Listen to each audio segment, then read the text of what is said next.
আমার একটা শখ আছে। আমি বিভিন্ন ধরনের নোটস কালেকশন করি।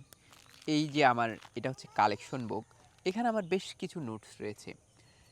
আজকে আমি আরেকটা বিষয় খেয়াল করলাম। আমার হাতে একটা নোটস এলো। তখন আমার হাতে এই গল্পটা মনে পড়ল। এই যে আমি নোটটা দেখাই আপনাকে।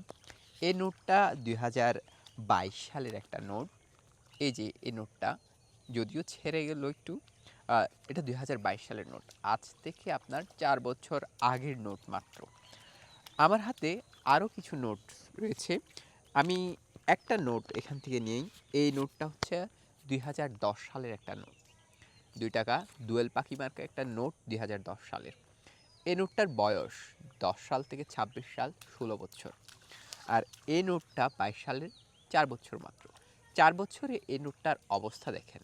আর এইটা ১৬ বছরেই এই অবস্থা। এই নোটটার বিষয়টা হচ্ছে এই নোটটা শুধু আমার হাতেই সংরক্ষিত ছিল। আর এই নোটটা গত ৪ বছর ধরে বিভিন্ন জনের হাত ঘুরে, ঘুরে আসছে। আমাদের জীবনটাও ঠিক এমনই নোটের মতো।